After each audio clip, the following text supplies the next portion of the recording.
Ooh, We live. What's I going see it on? says live. Yes, sir. I got myself live on TikTok over here too, so we're gonna have some questions from over there probably. Nice, But nice.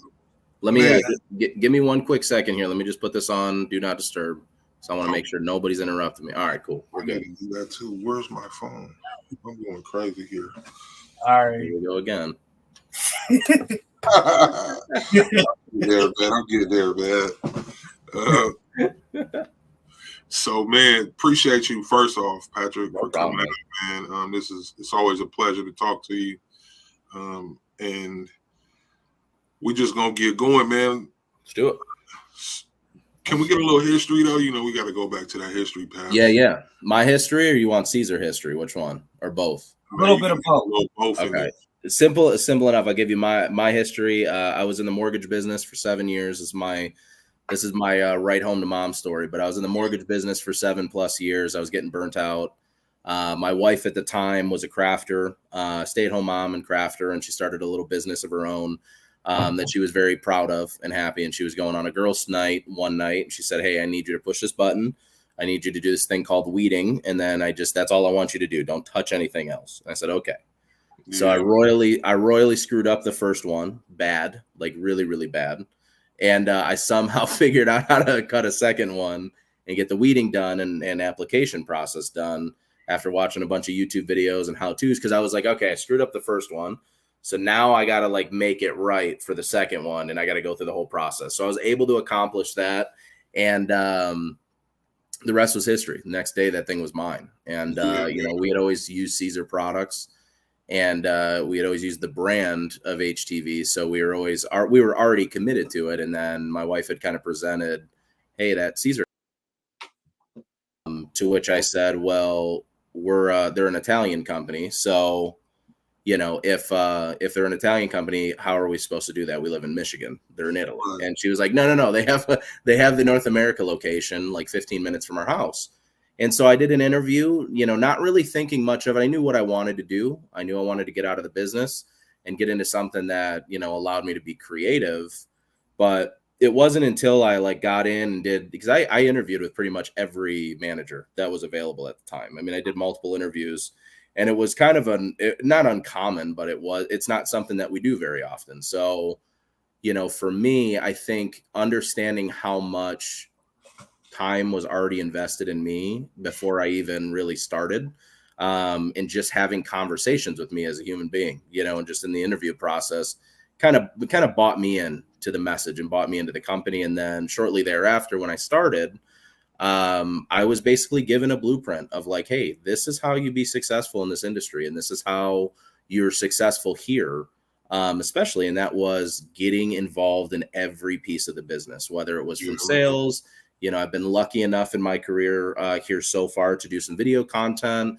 If it was helping out advertising and distribution, pack up a trade show, or helping customer service field a few phone calls, or helping with support to talk to a customer, or as of recently, creating equipment and software for the industry, it was do and try everything. And it's funny because I was just talking to Andrew about this in the car on the way here. It was taught to me of ask for forgiveness kind of thing. Mm-hmm. And if you ask for forgiveness through that, sometimes you can find the most creative ideals that people have out there, because you're just taking a chance. You're just swinging the bat, man. And if you make contact, it could be a simple, single base run. It could be a triple, a double. It could be a home run. You never really know. But if you don't actually take the chance, then there's no point. So that's really helped me with the blueprint of being here and being successful here. Now, with that said, that's kind of my history. The company history is pretty simple. Hold on before you go into that. Go I want to put this out there. So I'm live on TikTok over here. TikTokers, man, we on YouTube. Squad Creative Podcast on YouTube. We are interviewing Patrick Ali from Caesar North America. If you have any questions about that, man, tap them in. Come over to YouTube, Squad Creative Podcast on YouTube. And then I just want to let the record reflect on this Caesar, though, right? Mm-hmm. It's Caesar, not Caesar, right? It's Caesar, yes. Caesar, Caesar. Yes, like the salad. And some of the company history will kind of take you down that step. So the name Caesar is actually the combination of two names. It was Simona and Sergio. So 2 letters from one name, 3 letters from the other makes up the name of Caesar. But yeah, our company's been around for a long time in the industry, manufacturing in different facets, and creating our own products and things of that nature. But as of recently, we've kind of not redefined the way that we do things at Caesar, but Caesar's been around for about 15 years or so in the States specifically. In the US, but we've definitely made strides. We're not only in distribution, so we have distributors and resellers where you can buy sheets and rolls and equipment and all of that. And also it's a great extension of our support, and why we value those distributors so much and resellers is they're that extension of our support team too, because a lot of them are crafters. A lot of them know what they're doing with this stuff every single day. And they're really the front lines for us, which is really how we grew, I think, so quickly. And we've made such a statement in the industry. But outside of that, we also are in retail as well, and Michael's and Joann's and Walmart, and soon there'll be some more coming up. But yeah, we're everywhere. So what do you think? So this is a live, man, but and eventually we'll fall off of this whole questioning thing, people. But I got a lot of questions for you. What do you think it is that made Caesar such a household name? Because in this industry, you hear Caesar as vinyl, and you hear Cricket as a vinyl cutter. What do you think? What did that? I think what it was not only our visibility to the marketplace, meaning that we did every trade show. You guys have seen me in multiple facets already in trade show environments and stuff. But we're at every show. We're involved in anything that we potentially can be involved with to show genuine support. And I think that's where there's a clear fork in the road for a lot of people. There's supporting people, and then there's genuinely supporting people without any thought of return on investment. The return on investment thing goes out the door when we talk about education and training. It's more of a value for me, and especially the trade show event that we're doing tomorrow, just to plug it really quick. It's in Grand Rapids, the One Stop Expo 2023. It's at the DeVos Place Convention Center here in downtown Grand Rapids. But with that, even what I'm going to go and do tomorrow, it's about the teaching, the education, and then the long-term relationship for us. I'm not unaccessible, right, as a human being. And it doesn't matter. Like, Mike and I talked last night, and he's like, hey, can we get you on? I know it's a last minute thing, but can we pop on? And it's like, yeah, for sure, I can come on. And it's a lot of that is about that extension of the relationship that has to continue to marinate too. Because 9 times out of 10, a customer coming up to you for the first time in the booth, you've never met them, there's automatically this wall up. And there's a wall up because of 2 reasons. There's number one is that they have a product that they like and they prefer over yours. So they want a reason. Thanks, Sonia. There's 2 reasons why there's that wall up. Number one, they have a product that they stand by. And again, everybody has products, whether you're Cricut, whether you're Econo Transfer, whether you're like Wallet Cut or specialty materials. There's a place for all of us here in this business. But one thing that we strive to do is we strive to make sure that you know who we are, and you also are directed to the right places that you need to go. So if it is a support question, you're going to talk to Pam, Tracy, or Carolyn. Those are actual people that you'll call in and talk to. If it's a video or a collaborative thing, you're going to talk to myself or Anna or Maya on the marketing team. And nobody is non-accessible at our company. So that was number one. But anyways, I think people, their thoughts of their HTV is the best. So they're not okay with hearing what you have to say regardless, is one reason their wall is up. The other is just confidence and lack of knowledge. And that's the most important one to me.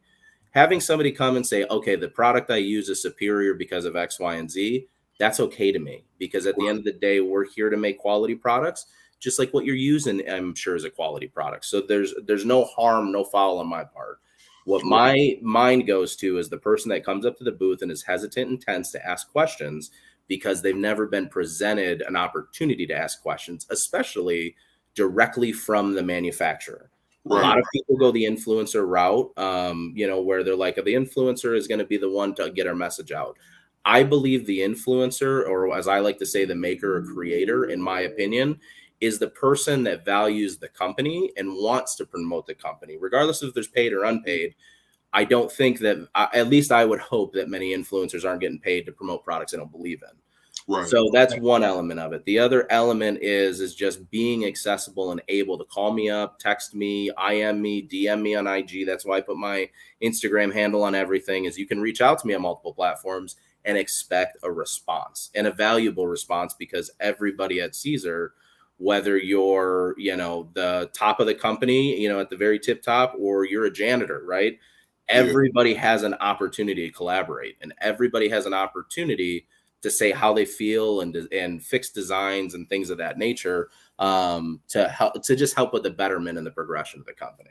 Yeah, man. It's a very long-winded way of answering, but you know me, I'm a run-on sentence. It's all good. Let's shout out a couple of these people before we go on, man. Sonia Siegler, appreciate you. Thank you. How you been? Marlon Dews, what's happening? Peace, love, and positive energy to you too, appreciate brother. Y'all tapping in. Thank you. Ginger Snap, what's going on? Facebook user, I don't know who you are because you didn't sign in over there, but thank you. Yeah. It's all good, man. Appreciate y'all. So, hold on, for you ask your question, sir. Let me tap in. Right, you killing me, literally. What's your favorite job or favorite part of what you do? Because you've been doing so many different roles. Yeah, for real. What is the? Yeah. Okay, so this is I'm going to shorten this one up because there's a long explanation for this. For me, I'm naturally a fixer in my brain. I'm naturally an educator and a teacher, and I'm very calm, cool, and collected under chaos in chaotic environments. So I really value that part of my personality. So I think that's led me to being one of the favorite is probably the cutter for me, the cutter in software, and being a part of the development, being a part of the manufacturing process, every part I had an opportunity to touch. Let's talk about that though. Yeah. So we, about a year and a half ago, or a little over a year and a half ago, myself and three others in the office, Keith, Dave, and Maya, sat down with Johan, who runs our company, runs Caesar North America.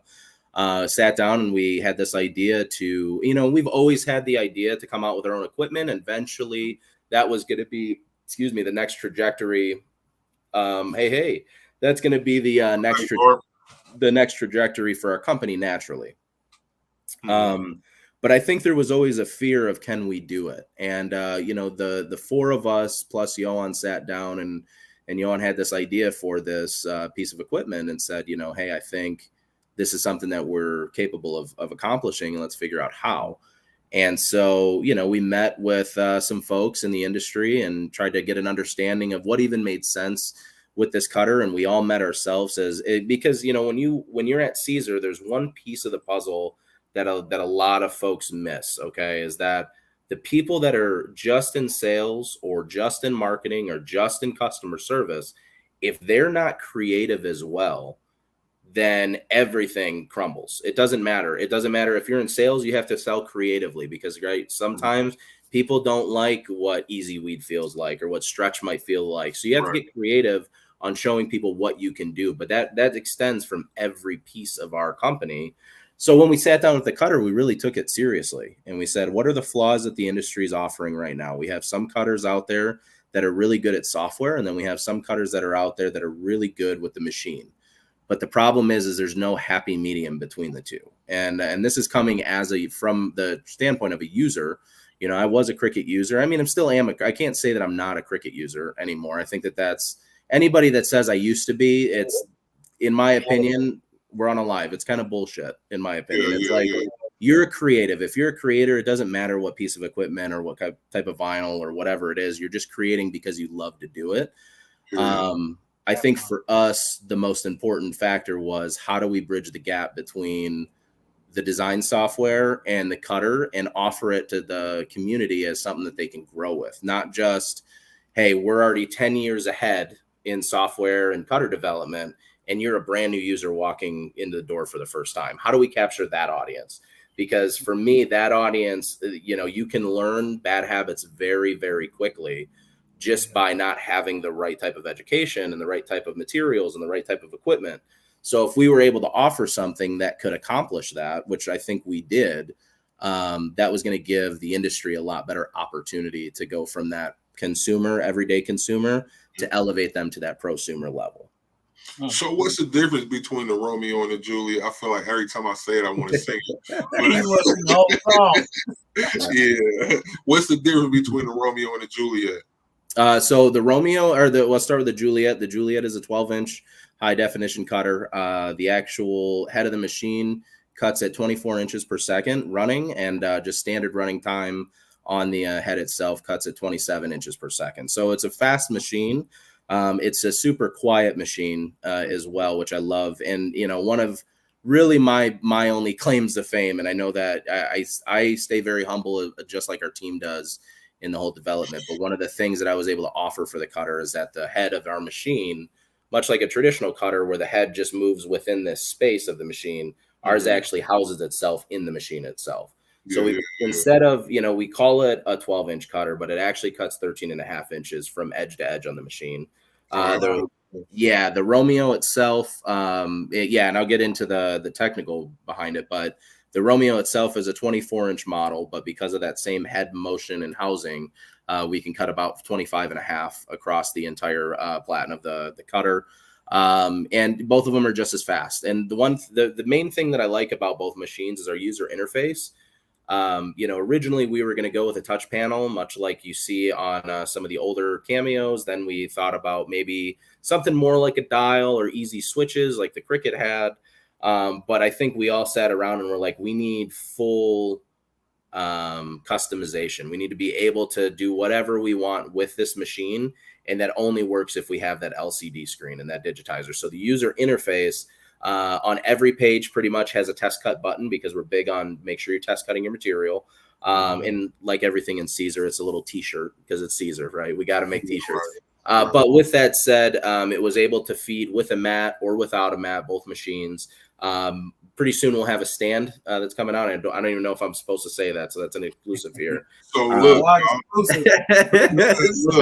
listen, I'm just giving you a ton of stuff you can tag after. I'm trying to get views, trying to get man. So, but with that said, both cutters I think offer a great balance between really artistic looking, and they look like a piece of a cool piece of artwork, like a little speaker or a vinyl roll, all the way to offering the ability in a high production shop environment, they can hold up and hold their own against anything that's out there. So it's really nice for us, and I'm really proud of the team that we have. Even with Leonardo Design Studio, what you see in the software is Maya, who's my boss now, that runs our marketing team. That's her original design. So we didn't veer off of what she originally had. Icons didn't change, nothing. And she's redesigning software on a rapid rate. But again, that goes back to, we are all involved in the process.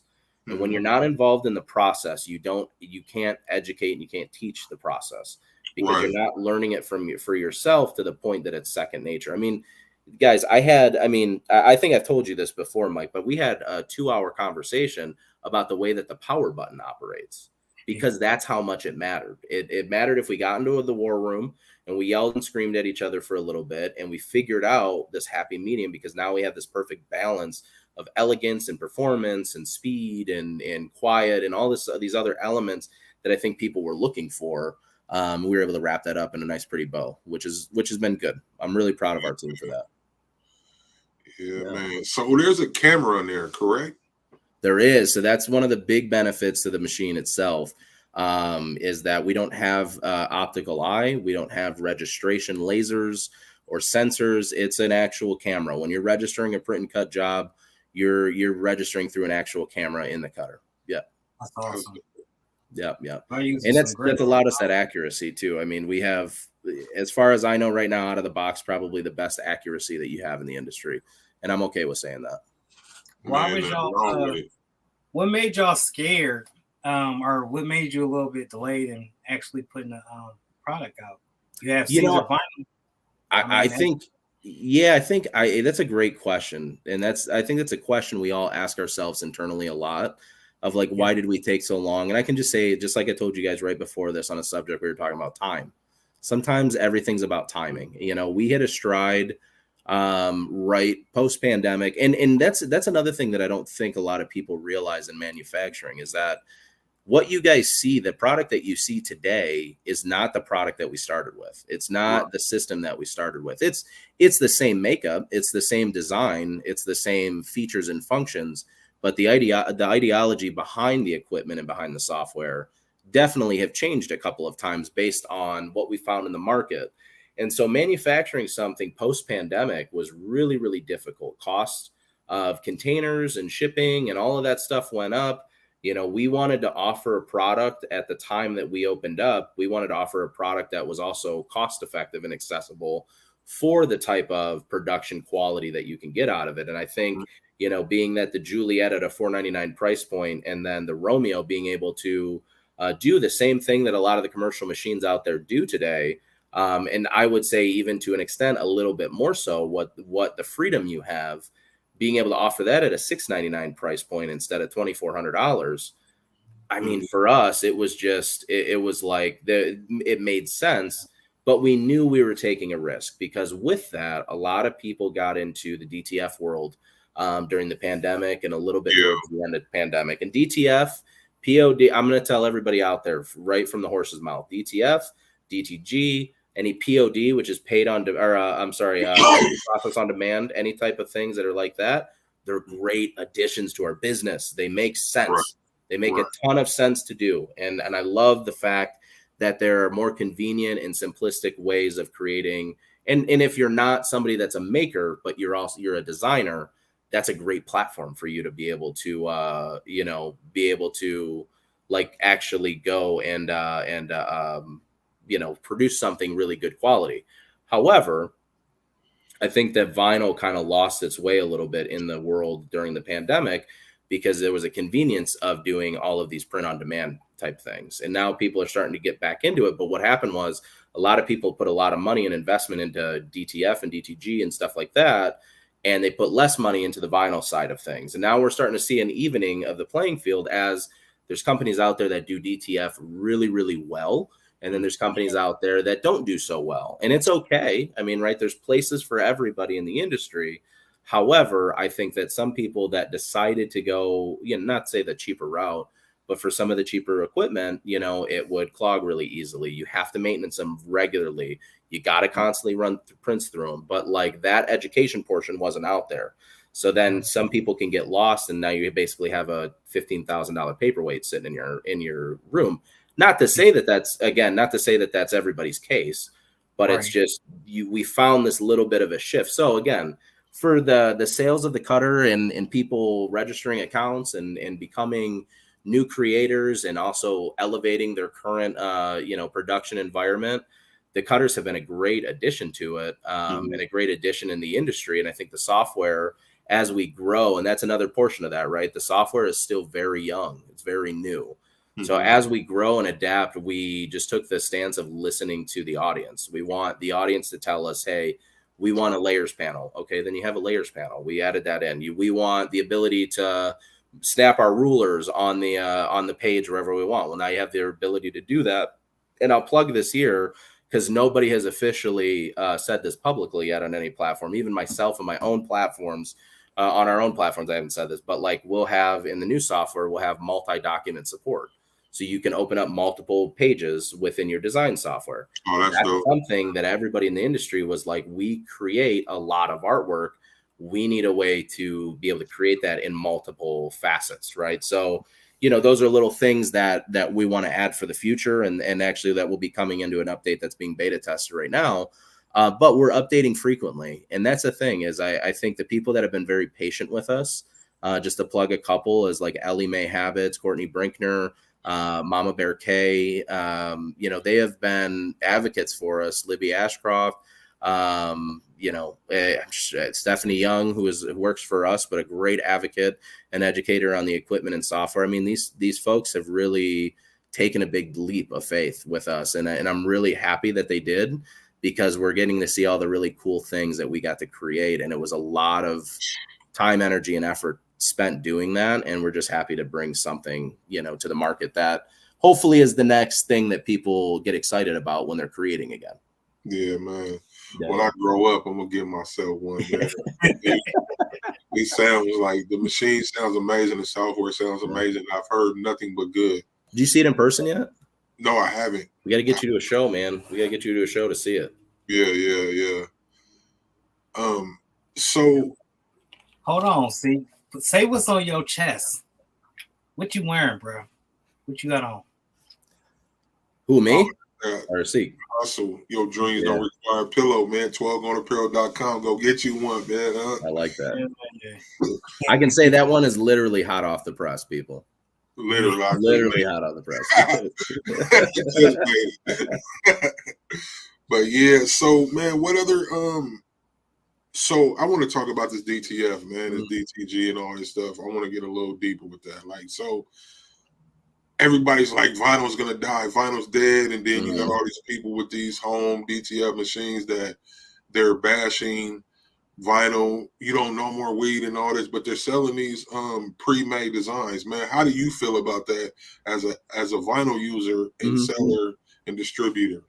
Yeah, it's funny because I think a lot of people expect my answer to be very anti-DTF. And, I very much, like I said before, I think that there's a place for it. And I think that there's a place for vinyl, and I think that there's a place for screen print. And there's people that have mended those worlds very nicely. So a perfect example, like Jennifer Sanderson of Pigskins and Pigtails has figured out a way to use adhesive vinyl as her transfer as opposed to emulsion with screen print. And that's what she's been able to sell and do an incredible job at educating. I'm actually getting a chance to do an event with her and Ryan from Ryanette at the Made Lab pretty soon. But, I think for me, it's like creativity comes in, is all based on the person. If you have somebody that just truly is not a creator, a maker, they're not going to spend the time to weed, especially if you have multiple cavities and things like that it is painstaking sometimes, right? But then there's this whole other spectrum of people like myself who find it very therapeutic, and I find a lot of value in being a part of the entire process. And also I can control my quality. I think one piece of the puzzle that we're missing when it comes to heat transfer vinyl, and I think a lot of people don't even really know much about, is that CPSIA compliance. Do you guys know what that is? CPSI compliance. I do. CPSIA compliance. So CPSIA compliance is something that is a little shield that we put on all of our products, I think, other than one. And what the CPSIA is, the Consumer Product Improvement, or CPS is a Consumer Product Safety Improvement Act. So it was something that was established in 2008, I want to say, somewhere around there. Which basically was a way to gauge what the chemical balances and imbalances were for products that were deemed child safe for kids between the ages of like 0 and 12 or 0 and 14.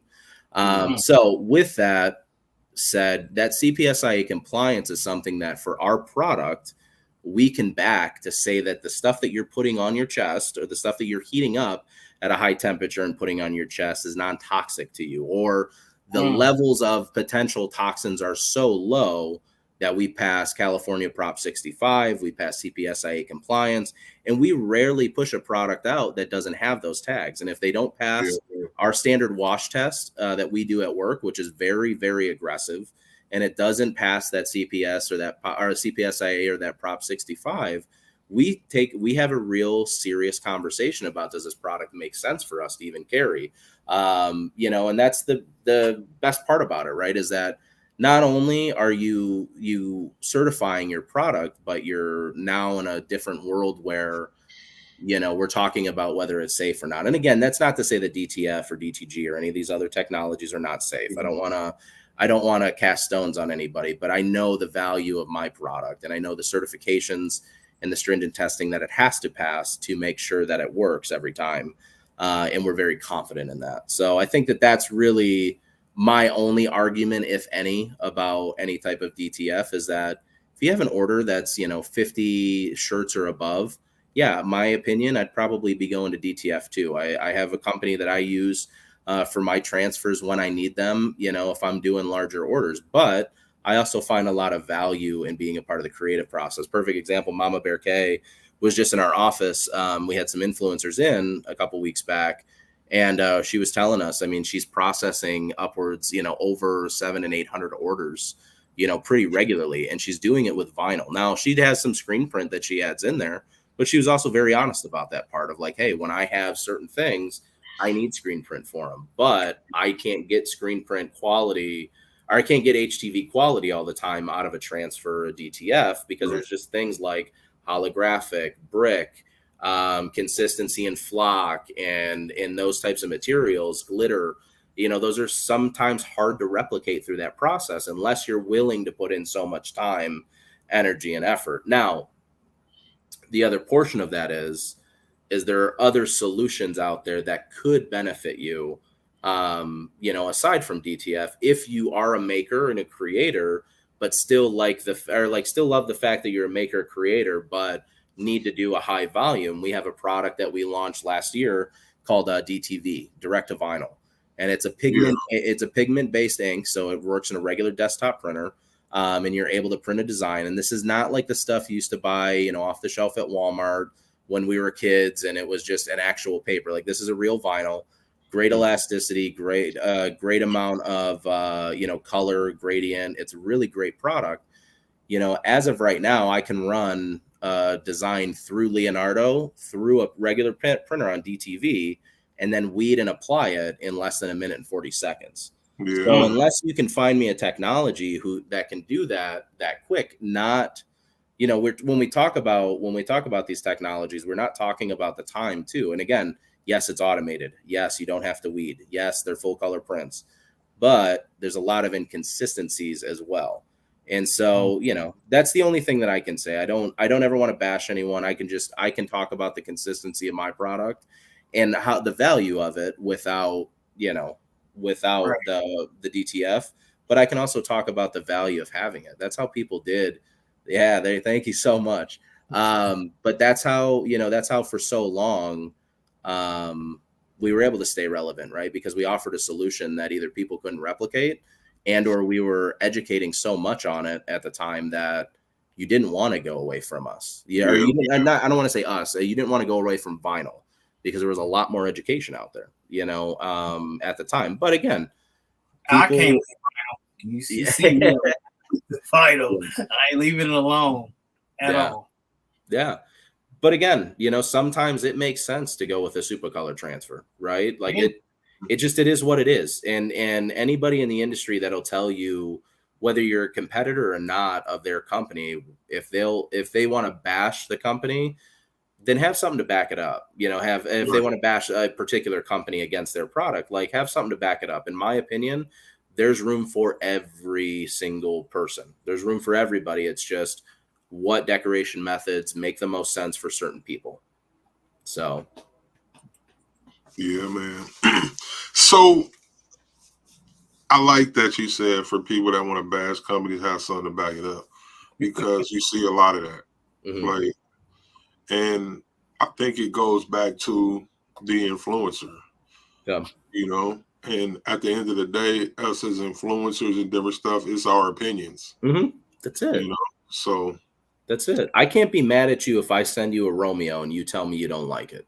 You know what I'm saying? Like, I can't be mad at that. I have to take a chance and be comfortable with whatever outcome. I think what we do differently, especially when it came to this cutter project, because this is really like my big, I put my name on something project that I've been able, right. My first one I got to do at Caesar. So, with the cutter project itself, I remember a really early on, a couple people called me like the cameo killer and the cricket killer and all this stuff. And I was like, that's not what we're trying to get out there. That's not the point of this. Right. The point of having the cutter was to bridge the gap between productivity, design, and being able to push the limits of equipment and materials. That was the point of this whole project. And then also to have a story,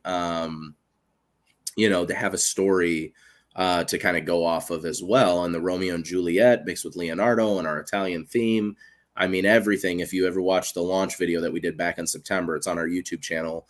It's Caesar North America on YouTube. But, that video, there was a lot of elements in there that attribute to the Colosseum and to the tower that Juliet stood on.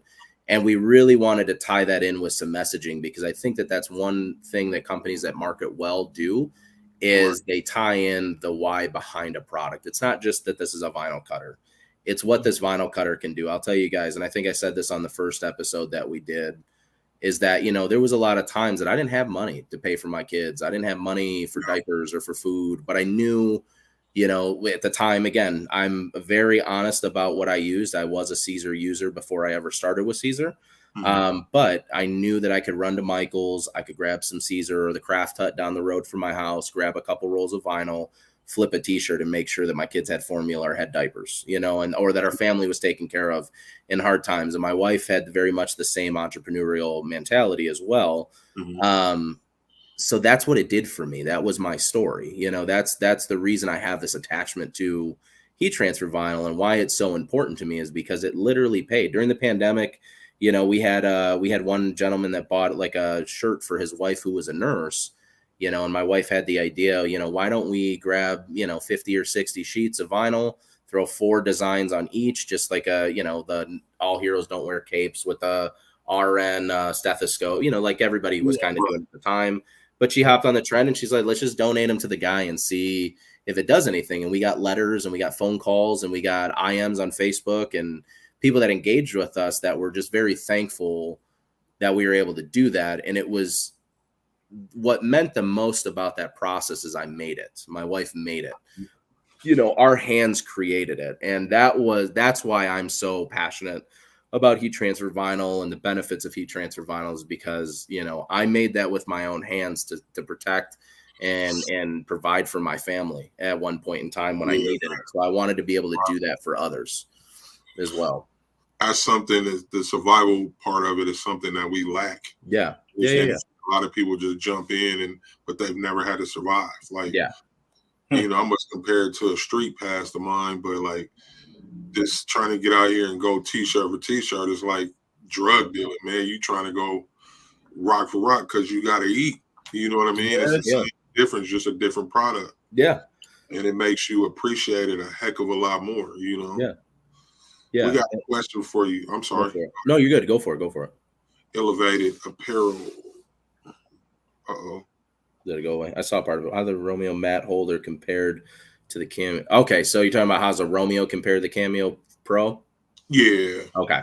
So here's a couple of things right off the bat. Your Cameos typically go anywhere. So from Cricut and Cameo, like your standard, I'll just say craft cutters in general. I don't want to generalize anybody, but your standard craft cutters cut anywhere from like 9 to 11 inches per second. Ours almost triples that at 24 inches per second at cutting speed. Wow. So it's definitely faster. I will say the one thing that people talk about the most is the noise. Our machine is virtually, you know, quiet. Like there really isn't a lot of noise. If you bring the motor past, you know, like it goes from 1 to 10 or 1 to 13 or 14. If you bring it down past like 5, you'll have like a little bit of a robotic sound to it. But it's nothing that's unmanageable. So I think the noise itself is a big part of that. I think early on when we did a decibel test, the actual cutter itself was at 78 decibels that it registered, but the actual room noise, that means a static room noise with nothing moving, no cutter on, was already at like 48 decibels. So it's super quiet. It's a great looking machine, but it also gives you a lot of freedom. We're not stuck in between pinch rollers or to a specific sensor on the machine. You put a piece of material on, you put that blade head wherever you want, knowing that the bottom left corner is your origin. So much like your Roland, you know, your Roland machine is very much bottom left origin of your machine, but you can also cut outside of the pinch roller. So let's say that a piece of vinyl is sitting on your Romeo and you have vinyl hanging off the edge. You still can go to edge on that with freedom. Our camera itself, again, we have a full camera or an actual camera that's placed inside the cutter for print and cut registration. And that's why we're right now, our print and cut registration is marked at like 0.001 millimeter is our precision right out of the box. So everything's pre-calibrated. And our software is just simplistic. You know, it's simplistic enough that if you want to just bring in an SVG or a PNG or a JPEG, you can. But we also have a full library of actual designs. And what I mean by actual designs, a lot of these companies, you know, a lot of companies will have very clip arty looking designs. We have from basic artwork, which is your clip arty stuff, to exactly what Andrew's actually doing right across the room from me right now, is designing more artwork for Inside Leonardo. So currently to date, we have, Andrew, what do we have? Like 1,500 designs? We're at 3,000. Okay, so right now I just got from the graphic designer who is literally designing artwork every day. We have 3,000 pieces of artwork that's actually preloaded in the design library. But here's the best part is that's 100% commercial free. So you can use those for your business if you want. So I'm feeling kind of jealous. I'm looking, I got these 2 cameos. I'm thinking about putting these on Marketplace or something. Listen, and listen, at the end of the day, here's the thing. I will say the Cameo is a great machine as well in its own right. Software is good. I don't have a problem with that. The business edition is what everybody talks about. Mm-hmm. And a lot of people talk about subscription-based versus non-subscription-based models and all of these other things. I can tell you that whatever we decide to do here in the next couple of months, which will be when our next big update will come for Leonardo, we are always going to remain in the basic version, growing, and not only growing. And I don't want to bullshit people and say that we're going to grow in just artwork. Our artwork isn't the only thing that's going to grow. Our features, our design tools, our platform is going to continue to move. And then I got to get one. Nice. Go get one. I'm telling you. I'm telling you, man. Look, I'm telling you, I got 2 of them right here. Listen, right here under my desk is 2 of them. It's one of those things, it's just, I can tell you whatever we're going to do next. And I'm saying that knowing what we're doing very soon.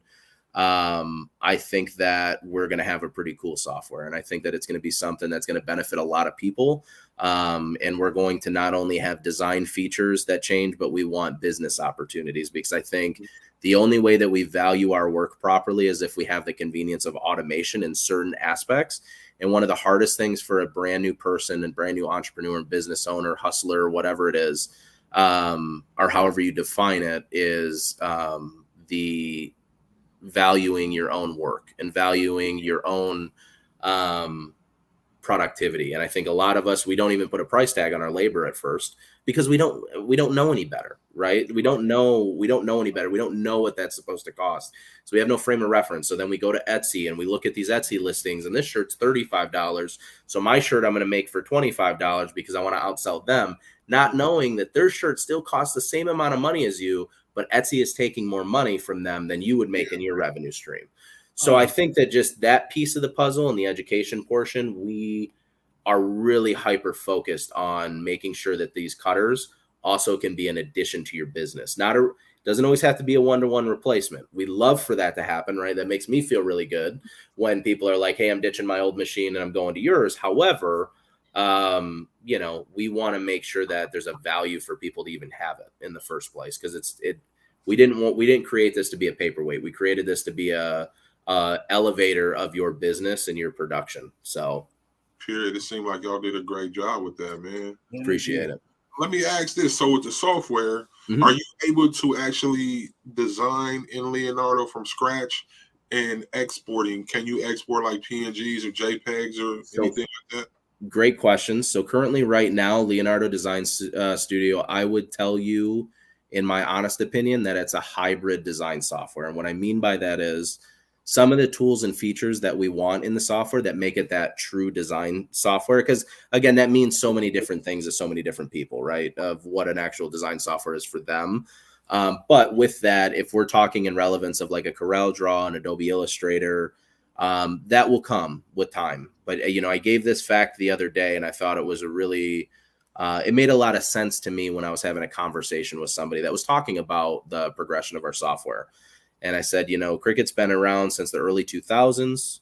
Cameo's been around since the mid 2000s, so mid to us. Leonardo Design Studio has been out for a year this coming September.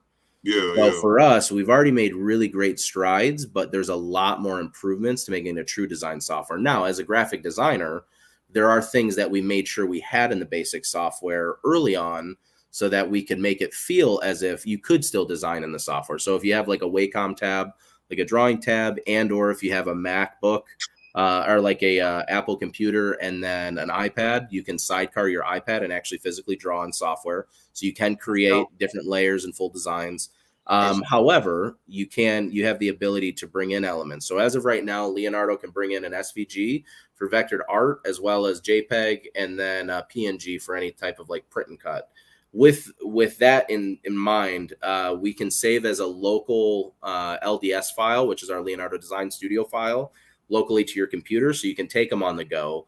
However, in the next couple of phases, next couple of updates, we'll be opening up that platform, not only to more file types that we can download and we can actually extract and create from, but there will be an exporting feature as well. Because at the end of the day, you know, there's companies out there that said creation should be free, and then creation all of a sudden wasn't free anymore. Right. And I think that's why they get a lot of pushback for even the updates of, you know, 10 years later, finally coming out with a bigger print and cut size. Like, it's a little too late for that. So I think and again, there's a cult following there too. So that's okay. That's fine for me. But I also think that we wanted to create something that was different, you know, and something that truly was going to grow with people. And so for folks that want to try Leonardo, that's why we even opened it up for free. You know, you don't need a cutter to use the software.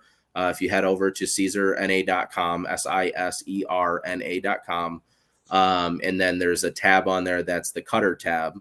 And then on that tab says Leonardo Design Studio. There's a link halfway down the page that you can set up an account, register an account, and then you can also start playing with the software and using the software. And then once you get your cutter, you'll be able to start cutting your designs, you know, right from there. So I'm gonna actually go check that out. Yeah, head over there. And there's a ton of information too on our website, caesarna.com, on the cutters.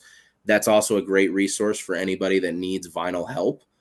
Thank you, for putting that in there. That needs vinyl help. There's a ton of resources. Every page of materials is broken down by application instructions, what type of garments you can apply.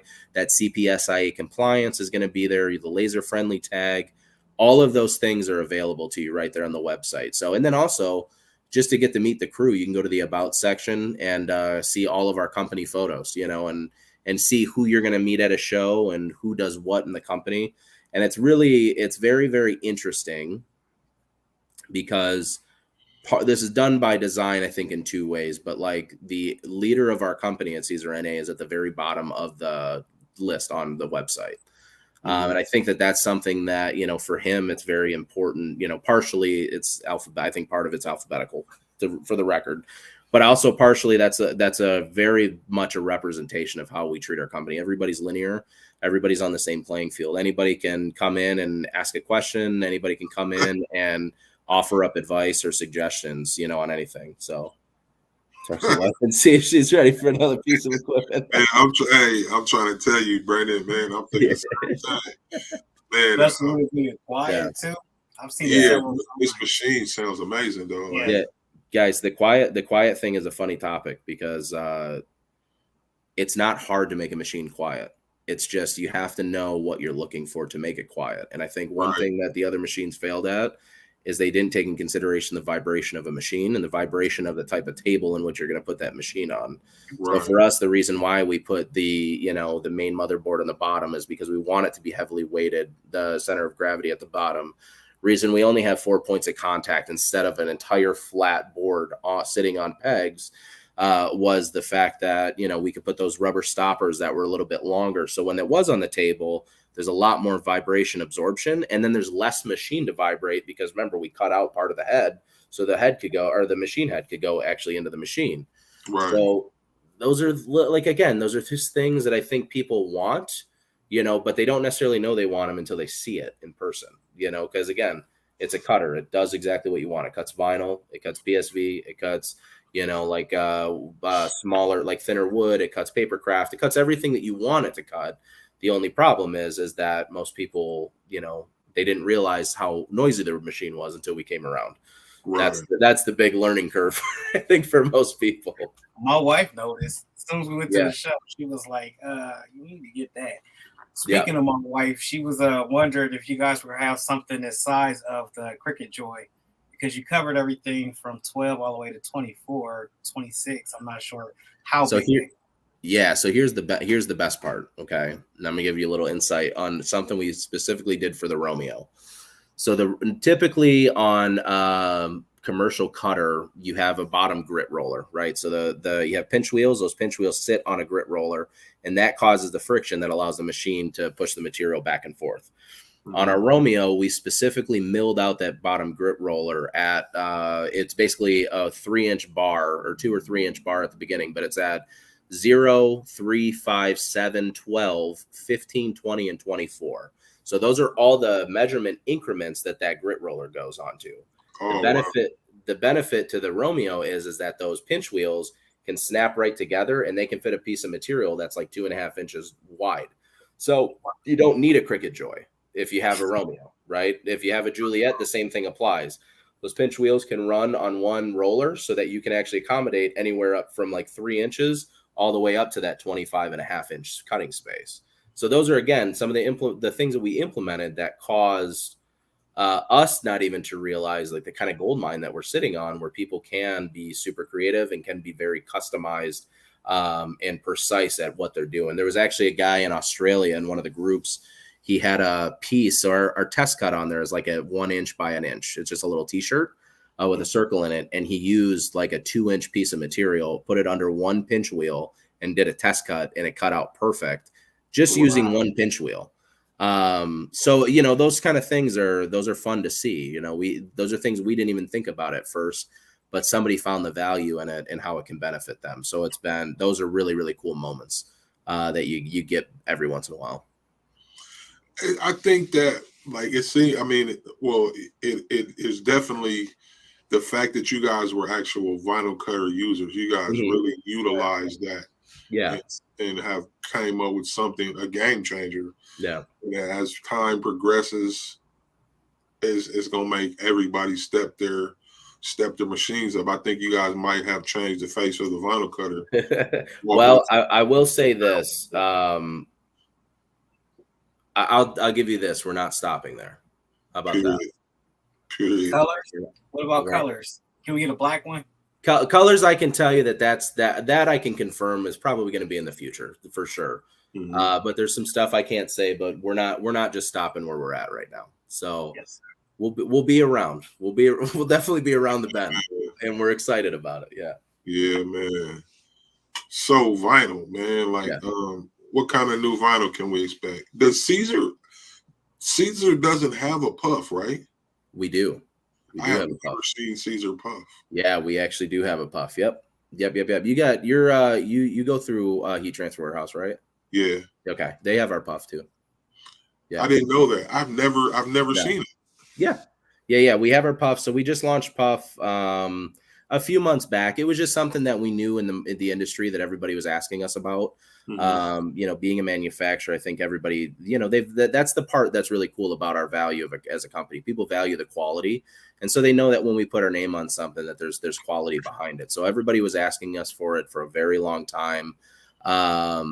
You know, so for me in particular, he said, I can see you tonight.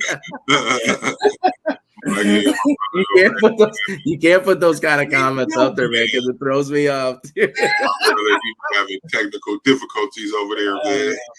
That's funny. He's got money. He's just waving by the microphone. Shh, sorry, I'm going in and out. I'm telling you. Yeah. So that's how you guys know, the audience out there that watches. That's how you know it's a wrap on the show, is when Mike starts doing that. Yeah, he's giving me the light, saying we got to get down. We got to get off.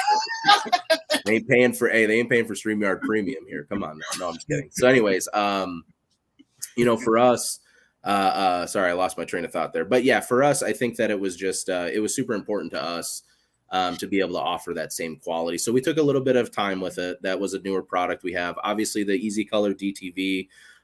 We just did the launch video for that of the bigger sizes of DTV. So we have 11 by 16.5 sizes, and then 20-inch rolls, which we're really excited about.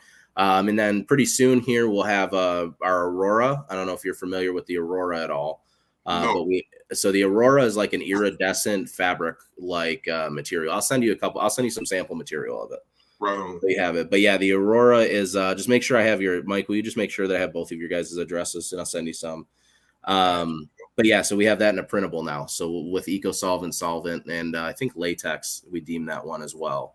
So that's a new one that we have out. Avery Dennison, you know, they've been a great additive to our business. Our new Easy PSV that we have. We had Easy PSV before, but now it is our Easy PSV Starling, which is our collaboration product with Avery Dennison. So we're really excited to get them involved on that product line. I want to say we have 50 plus colors. Huh?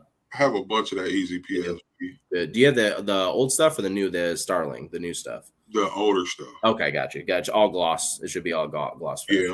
Yeah. So now we have 50 plus colors, all permanent vinyl, dishwasher safe, and they're all come in matte finish. And then we have all of our core colors: white, black, red, green. Those ones you can get in a gloss finish as well as a matte finish. So now we have that. We'll soon hopefully have glitter, from that line as well. And some other products that we're looking at launching. I'm trying to think. We have a new color of Easy Weed that'll come out here pretty soon.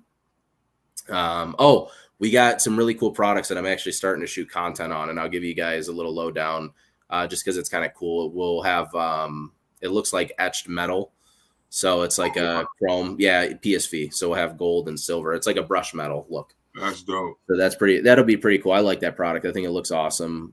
When we got our samples, like our sample rolls into the US, I think we were all really excited about it because it's just something different. It's something different. But Twinkle's doing really well. That was a good one. Our biggest seller right now, honestly, is that puff. Everybody wanted it. I'm noticing too, one of my colleagues and I who runs our retail division, Dave Wheatley, who's also one of the developers on the Cutter project too. Him and I went to Vegas a couple months back for the Magic Fashion Show. So they had like a sourcing event, the actual fashion event, and then they had a like what's coming and all the new trends of the season event. And that was a really interesting, event to go to because I realized that, rhinestones, bedazzling is back.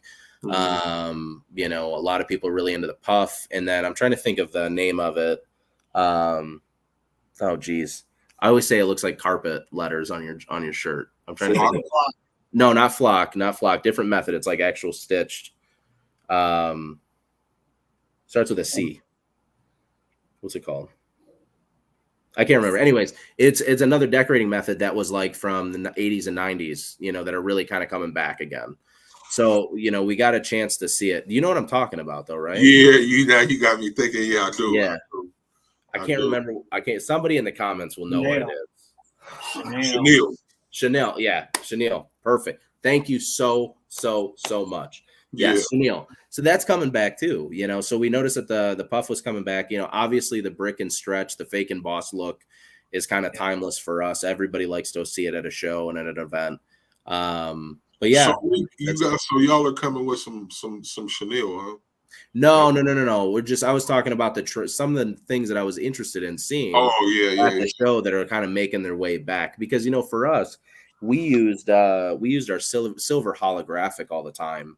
And just using a standard rhinestone template, you can essentially make fake rhinestones out of that holographic, and it's flat on the shirt. They don't fall off. There's no abrasion, so you don't have to worry about what you're putting it on. But we kind of went away with that even in our show samples because we noticed that was kind of going away, and now it's making its way back. So pretty cool. But yeah. What do you say, Mike? This comment section. Third Day Tees, what's going on? T. Lamont, how you doing? Thanks everybody for joining. We're speaking with graphics. Vinyl Graphics. What's going on, everybody? I know it's been a while since we did a live. I mean, we actually just started last week, and we're gonna be doing these every week, and we appreciate everybody coming to these lives and asking questions. So. I'm sorry. I was just about to speak on that. Yeah, we're back. It's been a minute, and we're back doing live shows, man. And you see, as we see, man, we bring out dope people, man. Answer all your questions. So tap in. Man. We know y'all got some questions out there. This man is Caesar. So if y'all got any of the questions for Caesar North America, man, y'all ask these questions while you got them right here in your face.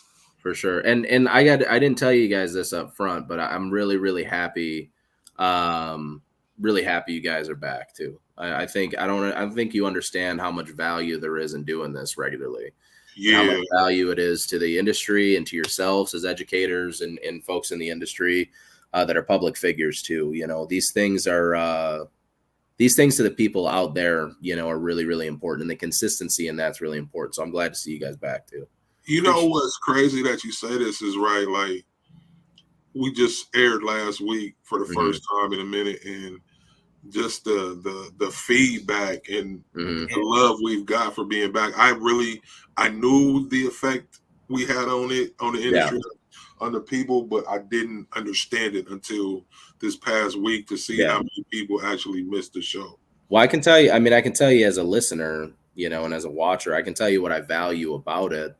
And, I'm probably speaking for a lot of the audience, but you guys are, where your limited knowledge is, but you're curious about how to elevate that. And I think a lot of people out there are asking the same questions you're asking and not getting the same result because they're not put in these positions where they can publicly, have a conversation with Caesar one day and then Supercolor the next day and then, Alex Andover the next day and whoever it may be. Right.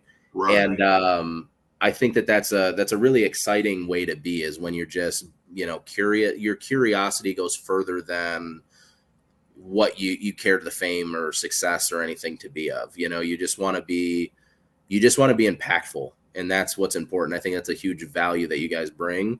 And probably people can comment in on things that they see as well. It's just one of those. I noticed it, because you ask even when you don't know the answer, and you're curious about it and you want to know. So I think that's awesome to be. Mike, on the other hand, everybody gets me. It's okay. Yeah. It's funny though because Mike and I we met. Where did we meet? Did we meet in Indy for the first time, Mike? I can't remember what. It was a DAX show for sure, or a GPX show, one of the two.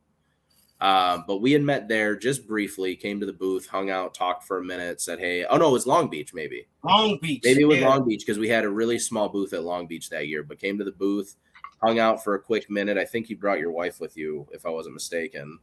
Atlantic City the first time, 2021.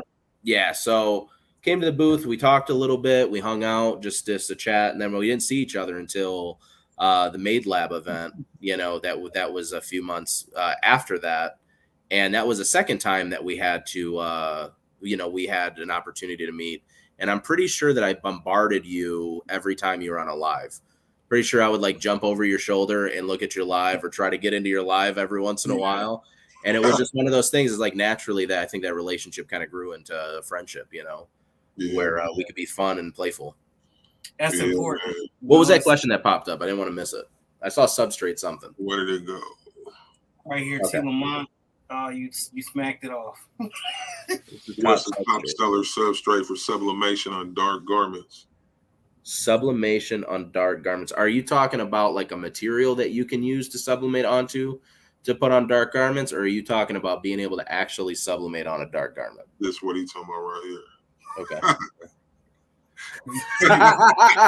Yeah, man. It's called. Listen. It's called DTV, dude. You need to get yourself some DTV. I think right now, if I'm not mistaken, I think per page, you're at your total cost or total buy-in is at $1.40 or $1.70, something really small to add into the production of your business. So if you are using it, DTV is super, super thin, really airy, and you can apply it to light, dark, doesn't matter. Yeah. DTV, yeah, I see it's a good product, man. Yeah. You guys got to try it. If you haven't tried it, go get you some. Third Day T says, what I love about you guys, the honesty behind the show. It's not about self-promotion and putting yourselves on the back. Patting yourself on the back, man, period, man. And exactly it. And all that stems from we love what we do. Yeah. We love being a voice for people. Because you look at this game, man, a lot of us are voiceless because, man, I'm in my house. I got a heat press right here. If I don't leave my house or leave my, go to these shows, I'm never going to be able to talk to these Patricks or you mentioned, Alex Hanover. That's DIY Alex for those that don't know. And shout out to her. She's pregnant, having a new baby. Oh, very cool. Congratulations. Congratulations. Yeah, she was that was a great interview. For the name, Patrick or Patricia. Either way we go. I'm fine with that. Patricia, that was my mother's name. See, there we go. See? Patrick or Patricia, either one. Yeah, I love the name either way. Yeah. But I think, man, we do this out of love, man. And you guys notice, today we got Patrick from Caesar, and we sat down with Silky Socks and all these big people. Yeah, that was a great interview. Yeah, but we don't just stick with big people. Somebody sitting in their bedroom. You know what I mean? So it's not. We don't discriminate on who we bring on, and we try to touch every aspect of this industry, and because there's no big me's and no little U's over here is what I'm getting at. Yeah. So I like that. Appreciate y'all, man. Everybody for tapping in. Appreciate y'all for loving what we do and watching what we do, supporting what we do. Well, and listen, whether you're coming from the TikTok side or you're on YouTube or wherever, it's like the biggest value that you could have. Always learn and never roll my eyes. I like that.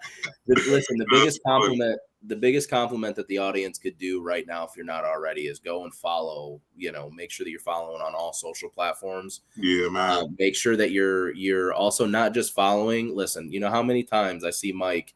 He views one of my stories and never puts a heart, nothing, not even a thumbs up. What? I don't even get a that's dope. I get nothing from him. Don't be like Mike is what I'm saying. I actually say that because I say that because he's actually overly supportive sometimes, which is awesome because I love it. But that's what you do, man. That's Mike, man. But that's the best compliment you guys can do listening around is sharing the love and sharing these stories that are posted out there on IG. Share the posts. Share some of these events after this video. Go share it on your own personal page. Share it in a group that you're a part of.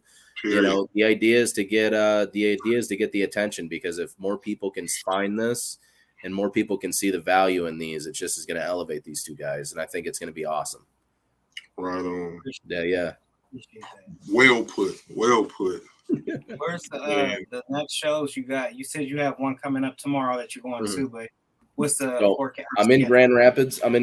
Michigan right now. We have the One Stop Expo tomorrow, so I'm teaching 2 seminars at that one, how to profit with HTV and PSV, and then after that show tomorrow, I'm driving tomorrow night from Grand Rapids down to Tinley Park, which is just outside of Chicago, to go to the DAX Tinley Park Expo. If you guys are in or around the Chicago or greater Chicago area, definitely is a great opportunity to get into the expo. Yeah. Actually, what I'll probably do, if you guys want to, I can send you my registration link as well. If you guys want to drop that somewhere in the episode, or drop that down in the comments, and anybody that wants to go and wants to come in, there'll be a free registration link. So feel free to utilize that and come to the show. Come see me. We'll have some presence there. We'll be in GSG's booth. Maybe Mike or Seak, if one of you guys wouldn't mind pulling up the DAX website just so we can give accurate info. But we'll have our own Caesar booth. We'll also be supporting our friends at Colorcraft and Sign Outlet. We'll also be in the GSG booth, as well as one other newer partner of ours. We'll be in their booth. So I'll be all over the place. You guys can find me there. Come take pictures. Come hang out. Come watch demonstrations. We'll have a great crew of people going.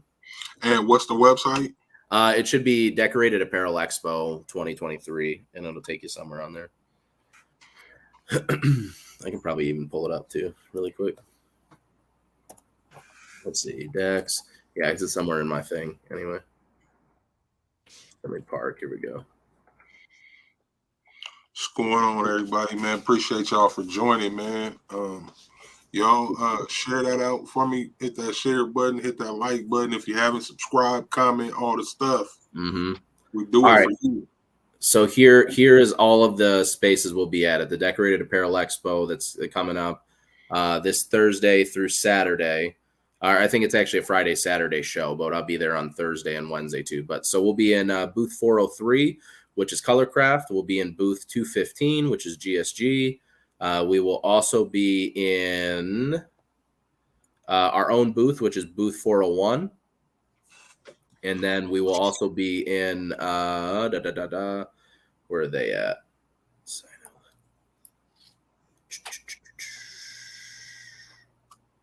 Looking really quick. I thought there was one more in here that I missed somewhere. 302. So all of those booths will be in for the show. Right on. Yes, we'll be kind of everywhere. So what can they expect, though? As far as the humanness that you guys provide, what else can people expect when they come see y'all at the show? A lot of entertainment. We like to have fun in the booth, so don't come to the booth if you don't like having fun. If you don't like, If you don't like meeting personalities, because everybody in our company is a personality and we all like to kind of shine in our own ways. So whether it's from, the multimedia side, which is my side, or it's from the graphic design side, which is Andrew's side, or marketing or wherever, we like to pull you into the booth and have fun. So you usually, if we're at ISA, also another just quick plug, ISA, International Sign Association, that's going on right now in Vegas. We have a booth there where you can actually take pictures and see DTV being utilized live. So snap a photo, make a bag for you at the show. We'll have that station up. But, when we're in a show environment, it's really about, we never came to sell. We don't sell direct, for people out there that don't know. Caesar does not sell direct to the end user. We sell only through distribution. And the reason why we sell only through distribution in a lot of cases, and we don't like to sell direct to the public, is the fact that we can take more time to educate and train the product, as opposed to just saying, hey, I want you to buy my product. I think a lot of people buy our product because they see something that they really, really like. They see something of value for them and in their business. And we like to kind of hone in on those things. So we also don't waste your time. When we're in the booth, we want to know what it is that you want to know, and we want to be able to teach it to you. So we also don't like wasting people's time. We're never going to show you a process of something that you are just not ready for, or that you feel like you can't accomplish, And also, there's some things that people can accomplish that they don't believe in themselves. So that's also another place. It's really like this perfect baptism by fire type situation in our booth, I think, a lot of times, right. So for sure. See, that's cool, man. The like I say, there's no big me's and no little U's. Yeah. That's the that's a great thing, man, that people get to see. Even though your companies or whatever, you still get to see the human side of these companies, people who work there. Yeah, no, I agree with that for sure. Kay Mason said, I plan on going Thursday. Nice. So, Caesar brick. Yeah. I've used that. I need to start using a lot more of it. But what are some, I'm going to ask you just because you worked, give me some ideas for using Caesar brick. Okay. Brick is a great tone-on-tone product. A great tone-on-tone product, not only for shirts, if you're doing a left arm or right arm, doing a small tag on the chest. Again, it's a heavier product, so it's not something that you want to put a big, bulky image on. It's really great with the embossed method. So if you ever go to a trade show, ask somebody to show you the brick and stretch embossed, or show you the brick trick is what we call it sometimes. Because it does show really well on the garment. The cool part about brick is that it's a non-layerable product. So when you add the stretch on top, it becomes layerable. So one thing that I've done is, actually, I can't say I've done it. Actually, Steve in the office, who's one of our A&D guys, is the one that presented it to me at first, was doing brick, then stretch, and then using a crazy color like an electric or a holographic contour to really accentuate that depth of that. And the other part of that is I like doing hats are the big thing for me. So anytime I'm at a show, always have a hat on, always have some kind of design. That's just my thing. So brick shows really, really well on a hat, bags, shoes, bandanas, anything. I mean, really, it's like a universal product. It just depends on, where your creativity goes, right? I think a lot of times people like to take a product and they say, okay, well, where's the absolute limit that this product can go? And let me push it one step past that. Yeah. It's like, well, that's not the intention. You can get a really good, solid, premium quality out of a product if you take a little time, patience, and understanding of what that product can do and what that product can look like on a garment, or look like on a hat. Perfect example, the subtlety of just putting Romeo and Juliet on a hoodie. Yes, to the outside world, this is a cheap item, but this is something that with a brand name attached to it or a trademark attached to it, it becomes a premium product very quickly. So those are things that you, I guess in my opinion, those are just things that you can expect to see at a show. You can expect some things for us to teach, but also some great qualities of brick as well. So you just gave me an idea because I have some brick and I have some electric. I can see how that would be nice combination. Yeah. Whatever that bottom layer is that you're using, whatever that bottom layer is that you're using, cut that contour out again in an embellishment color. That same exact contour, so the final press, you're pressing over the actual design you just did. That offers a great opportunity for you to do with the, use a brick and make it more of a premium look. But tone on tone with brick is awesome. A black hat with black brick, dude, it looks smooth. I like the way it looks. Yeah. I got a bunch of hats right here. Now you got my brain, my wheels spinning. Quiet on you. Gears is turning. Yeah, man. Well, so what else can we expect, man? Just moving forward from Caesar. Well, I think what we're getting into right now is we're getting back to our roots of educating and training, and I think a lot of that comes with collaboration. So there's a lot of collaborations that are kind of planned in the future. There's a lot of things that are coming up in the very near future. Like I'll be at Wallapalooza this year in Fargo. I'm doing a class in Texas at the Made Lab with Jennifer Sanderson and her crew and Ryanette and Ryan's team. We're really just going back to our roots of collaborating and teaching again. Because I think that's where a lot of vinyl companies kind of lost their way. We all went to multimedia. Yeah, that's where I'm telling you, Brick and flock are the exact same product. If you have brick, any design you can do in brick, put it in flock, it looks super, super clean too.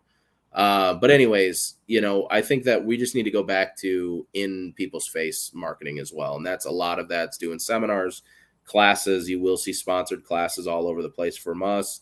Things like the Start Here Academy, we're going to get into more. And then just things like this, podcasting, getting to know the people around the company and getting to know the faces and the voices behind Caesar is really what to expect. And then on top of that, the software will evolve into the premium side of the software and continue to evolve into the basic side of the software as well. And just continuing to try to offer solutions to people is really what our big mission is this year, and offering valuable solutions. Because again, with every other decorating method out there, vinyl is much like screen print have been too, that everybody has always gone back to.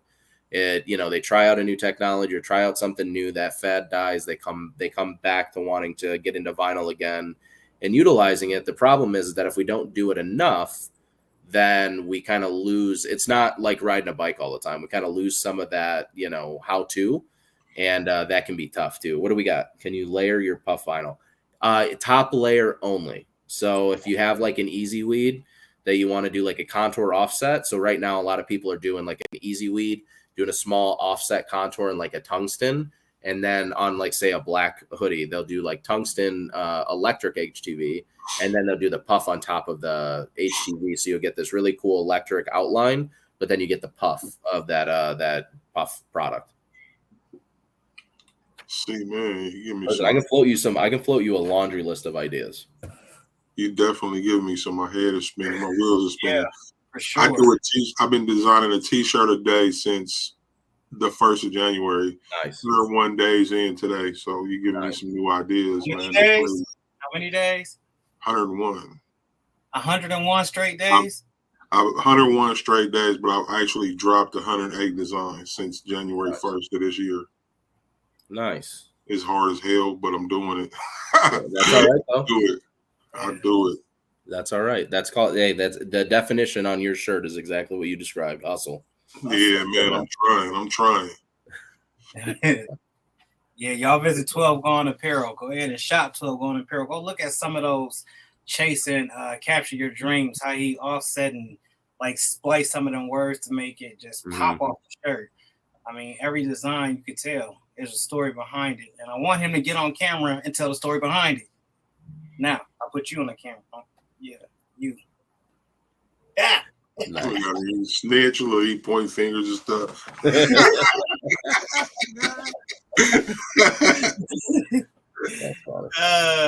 Terrence, what's going on? Thank you. I'm trying to go. Y'all know I only got one leg, man. I'm getting there though. Peg leg Peter on my way up to the top. You know. Mike, what kind of questions you got? You got something up there, man. I keep seeing you want to talk. Yeah, just basically, with the shows and the rigorous schedule with this line, like that time for you mm-hmm. and the family. This is something that goes beyond what we do. Yeah. For those out there that may be struggling, can you give them a little bit of words of advice? Yeah, just simple enough. Keep moving, right? Like you can't get stale for too long. You can't get stagnant. You know, Seak has one of the greatest excuses in the world to just stop, to just not do this anymore, to not even try anymore, right? But when you just keep going and you push through that adversity. Now, for me, I'm very lucky and I'm very blessed. I have a wife that understands what I do and understands my travel schedule. And again, I will say with my new role at Caesar, you know, from the last time we were on this podcast, my travel schedule has gotten a little bit lighter than last year for sure. But she also gets, you know, some of these longer weeks that it just may. She's the one that actually told me I was going to come from, now just to keep this in mind, Detroit to Grand Rapids and still out working people. Yeah, there you go. Man. See, it's it. But so from my house, from Detroit area to Grand Rapids is about 2.5 hours. So for me in my head, I was like, okay, here's how I'm going to make this week work. I'm going to come in on, what's today, Tuesday. Come in on Tuesday. I'll leave on Wednesday. I'll go back home. I'll be able to stay the night at my house one night to be with my wife and kids. And then I'll go down to Chicago. And she's like, that doesn't make any sense because by the time you get home anyways, you're too tired to hang out with us. So go from one show to the next, just be gone for the 4 or 5 days that you need to be gone and then come home. And now we have the whole weekend and we have more time. So she's very good at balancing me out because I actually am the one that, not to say that I don't like travel. I love traveling and I love what I do. But, you know, I was telling Andrew about this, today we were talking about it and I was like, you know, sitting in a hotel room, like I'm doing a podcast against, you know, a crappy frame fixture in a hotel room. Right. But like for me, you know, sitting in a hotel room, sometimes these can get lonely on the road. These can get boring on the road. You got to figure out things that you can do. And when you don't have a lot of people around, you don't have friends and family who you can call on when you're in town, sometimes you're left to your own devices and figuring stuff out. So when you get into those moments, one of the best things that I've always found is take a step back, take a deep breath, go take a shower, a hot shower, go for a walk, you know, whatever you need to do to keep yourself calm, and realize that, you know, you got to the point that you are, you know, for a reason. And if you didn't care, you know, I think people attribute, there's a very fine line, I think, between like anxiety and excitement. I think when people, and it's funny because Andrew had actually told me this in the car on the way here. I'm trying to say this exactly how he said it too, is that, damn, how did you say that to me? You were telling you in the car, we were talking about moving forward or continuously progressing. And you had made a comment about work ethic in that. Nevertheless, it was a really good comment, and it's escaping me right now. And it'll come back literally as soon as we stop the podcast. I get it, right? But you know, your work ethic. Oh, that's what it was. Is that when you know, sometimes we take our frustration as that's our time to stop, and you know, simply what he said is that if you're frustrated, that means that you care. That means you care enough. And if once you find yourself not happy and not getting frustrated with yourself anymore and having days where you're like, you know what, I'm just not into it today. It doesn't give me happiness. It doesn't give me aggression. It doesn't give me any feeling at all.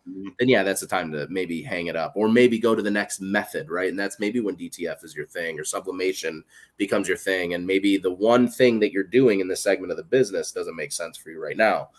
But when you are in those moments of like disbelief and pissed off and the sales aren't coming, those are the times where you realize you actually care about what you're doing. Right. And when you care about what you're doing enough, you know, that stuff comes, you know, like for me, I worked in this company for, you know, 3 years now, you know, going into my 4th year at Caesar. And it was like, I didn't really find my stride or find what I was really, truly comfortable with until probably year 2.5. And really, it was the Cutter project that started that train of, oh, I'm important here, you know. And then everybody else told me that I was still important with the company didn't have that stance. It was in my head, right? We get imposter syndrome because we think, we get imposter syndrome because we think, oh, well, there's Nike and there's Adidas and there's Stephen Barry's, which I don't even think that's a thing anymore. But you know, there's all these different companies, and you don't realize like these are being endorsed by people that are professionals in an industry that are doing it as just pure influencership, right? That doesn't mean that they necessarily believe in a product. And I think sometimes when we're creating, our belief system goes deeper than just what we're making. It's a belief in how we create. It's a belief in how we design. It's a belief in what we utilize those designs, whether it's revenue that you're making from it, doing a charitable thing. However, those feelings that you're getting of accomplishment along the way, that's the reason you continue to go forward. It's not because you felt like, oh, well, it sucks for me now and it didn't happen for me now. It's not meant to happen for you right now. It's meant to happen for you when it's meant to happen for you. And if you keep grinding and you keep going, you get to a point where a light bulb flips and either you realize, oh, I'm doing this the wrong way and it's not working for me in particular, or the other side of that coin is you realize I am doing everything I'm supposed to be doing. I'm just telling myself the imposter syndrome in my head is talking and saying, I'm not supposed to be here. I'm not supposed to be successful. I'm not supposed to sell shirts or do, freelance work or do whatever. And I just think that that's all in my head. That's all kind of bullshit. I don't agree with it. I think that if you're a hustler, then you're a hustler. If you're a creator, you're a creator. If you're a maker, you're a maker. And if you're an entrepreneur, that's set in your mind from an early age. That's not something that like one day you end up 30 and you say, okay, I'm going to start making money doing this. That's something that you always had that in the back of your mind. It's always been a piece of the cogwheel. You just finally dusted the cobwebs off of it and got that thing turning. And now once you oil it up and you give it a little bit of time, energy, effort, and the most important part about it is patience. Once that engine starts revving, you can't get it to stop. So that would be my biggest piece of advice is just every day that you feel like giving up, go one more day. If every day that you feel like you're not doing enough, go one more day and just reassess the last day. Get a calendar. Mark off those days that you're like, hey, I think I didn't do a lot, but oh my God, in my head, I actually got 15, 20 things on my to-do list or even 5 things on my to-do list done.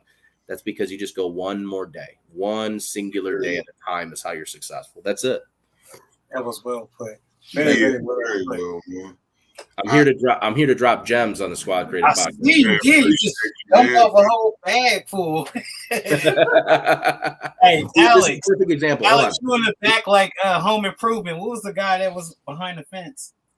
Al Borland. Yeah. Do me a favor, Seak. Do me a favor, Seak. Put Don's comment back up really quick if you don't mind. Yeah. So this to the audience, I just want to make sure, Don, first of all, thank you. I appreciate that. I work on it a lot and making things sound good. But with this is the most important statement of this. I have not had a boss in 20 years. Mm-hmm. What does that tell you? That means that through 20 years, there's been a lot of pain, struggle, days that she didn't want to keep going and trying in her business, days that she felt like she wasn't good enough, days that somebody might be out competing her and have better marketing, have a better product, have a better price, whatever it is. But through that day by day by day method and just continuing, because through that same process, this is the benefit of it.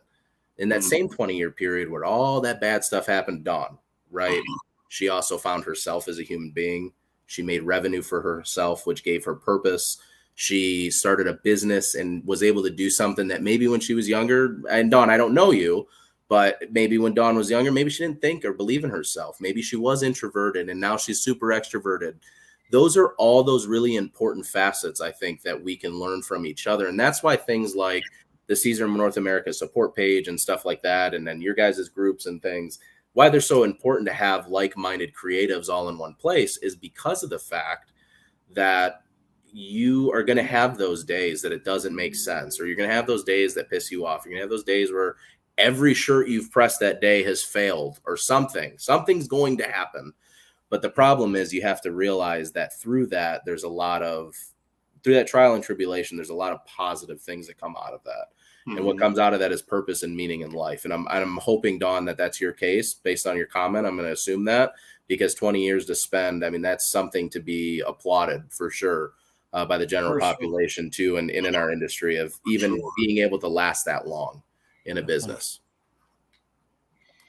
For sure. He said, man, I need to hear this. I'm at work ready to walk out. Listen, that's another thing too. Well, I'm not going to get you all trying to leave your job and stuff. Never mind. I'm not going to get too motivational. You come see me at a show and we'll talk. We'll have dinner and we'll talk about it. Yeah, man. Wow. Don said absolutely. I'm with you, Don.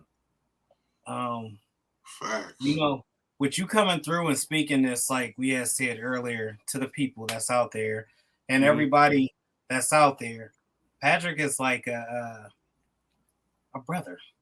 We are all family. So when you build these relationships with people and you keep that open and you keep that clear and then you talk with them, be ready to have feedback that may come back to you that you don't want to hear. A lot of times people are scared, or like me and Seak go back and forth a lot like brothers. You would have thought we came out the same room. Like if we ain't on here on live, the way we talk, we'll have y'all laughing. I mean, we've stopped and started laughing like, man, what did you just say? But the whole moral of that, the whole reason for me even saying that is this is like a family to us. And, you know, it means a lot to have you guys come on and tap in with us. Yeah. And to be, you know, able to speak with people like Patrick. Or for sure. Non Creations or Elevated Apparel or Don DIY Flavor Shack, whoever it is. Yeah, that's the most important part about this whole thing is that, you know, we can talk all we want, but if people aren't out there listening, you know, and they don't take and absorb that knowledge, sometimes, you know, that can get lost. They can get lost in the shuffle, and it's unfortunate for certain people because sometimes you need to hear it. You know, Dawn, I don't know anything about Dawn today, but something just in my head is telling me she needed to hear that today. You know, Trip Business saying that I will, and do not. Yeah. You got to keep yourself motivated. Don, the thing about that is I don't like going live. Honestly, you know. Listen, I'm on this because of you two right now. That's it. That's the only reason I'm on this video right now is because you two are here. You know, the thing is, like, you guys see, I don't do live. Miketees is a live dude.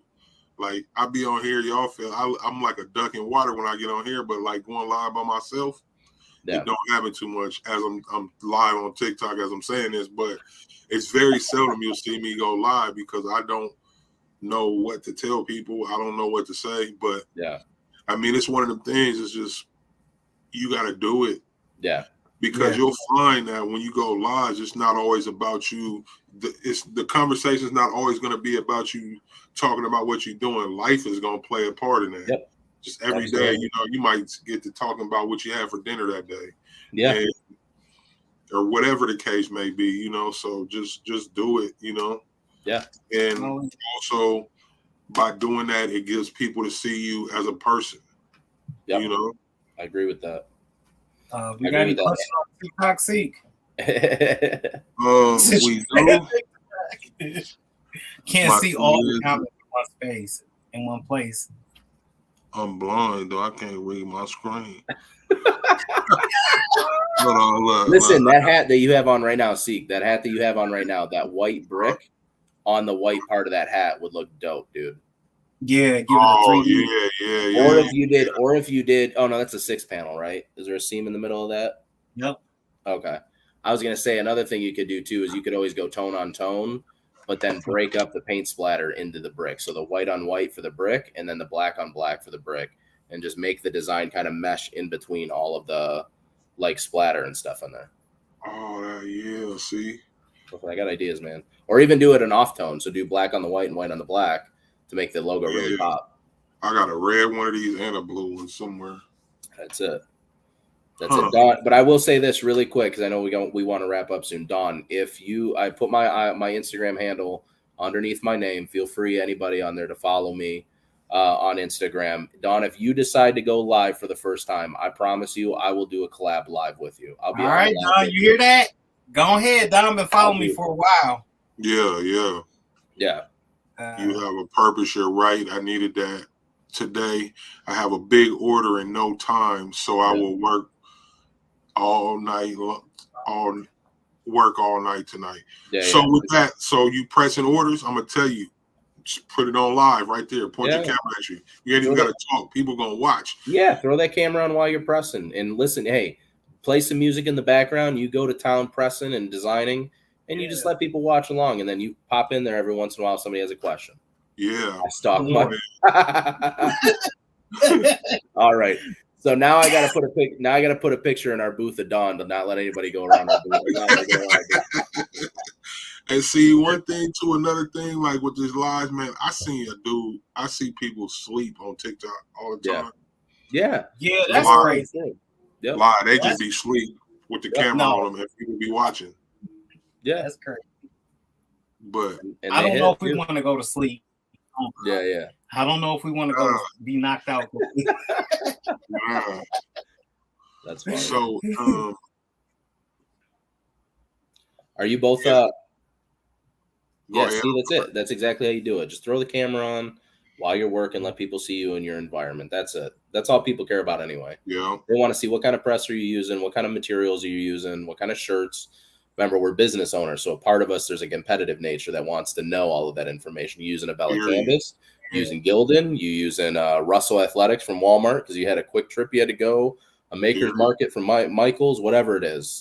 People want to see that type of thing because also, for people in their own business, that gives them a lot of peace of mind of knowing that they're also doing the right things. If they see more than one person, a populace of people that are all using the same kind of shirts and same kind of materials, it makes us feel valued too, that we're doing the right things when we are creating, Period. So I don't know. Man. Are you both in Fargo in July or what? I'll be there. If I want to go, miketees is going to go. I have shout out to Heat Transfer Warehouse, but I have preconceived notions about Fargo. So it makes me hard. It's hard for me. He watched the movie or he watched the show. Yeah. Oh, God. Like my kind out there. Hey, well, if you both end up in Fargo, let's do a live podcast from there with all three. That sounds great. Yeah. We'll all go live. We'll see if Kirk will let us steal the podcast room for that one too. Definitely, that'll be dope. Yeah, that'd be fun. I'm pretty sure. I'll probably go out. Yeah, shout out to Brooke and Sasha over there. Oh yeah, and Kurt and BK and Bree and everybody else at Heat Transfer. They're great. They do a great job. Yeah, man. We appreciate you coming out and speaking with us tonight in the crowd and answering questions. This is not just the last time y'all gonna see him. The doors is always open here, So if you ever want to introduce anything, man, let us know. We'll get you scheduled. That works. Everybody out there in the Squad Creative Podcast, we greatly appreciate you stopping through. Please stop by and visit IG Patrick Ali Official or go to Caesar website and purchase some products. You want to know about the Romeo to Juliet? He just explained it. If you want to know the true meaning of the name Caesar, it's at the beginning of this podcast. For all those in Play Land, please hit that like, comment, and subscribe. And one last thing. This man, hold on, I gotta get my points right. This man over here been working on that hustle. Can you please show him that shirt again, sir? The 101 day challenge, or actually the 396 day. I don't know how long are you going with this? You going the whole year? Every day I'm quitting though. I tell myself, hustle, man. Your dreams don't require a pillow, man. I'm going 365 days, man. I'm going the whole 2023. This is the grind right now. This is what we're doing. And just for those that know, it's of course I need money, but it's not always about money. I'm teaching myself discipline. I'm teaching myself small goals to accomplish small goals. I'm teaching myself habits, positive habits to continuously work at my craft to try to better my craft. I'm motivating people to get up and move because we never know what we can do. And I feel like every day I tell myself, man, I don't want to do this because it's hard as hell to come up with a design. A lot of the sayings that I use, my wife will come up with and I'll design it. But every day I'm like, man, I don't want to do this no more. And she's like, shut up. Here's this saying, put this on a t-shirt, design it, get it done. You know what I mean? Basically. And just saying, I'm saying that to say this, like, oh, that's one of mine right there I did for his wife. It's a blessing when you're different. I like that. Glitter. That's Caesar. That's dope. That's Caesar. I like it. Is that glitter? Yeah. Yeah. Nice. I can't get it right. I can't get right now. Okay, get right.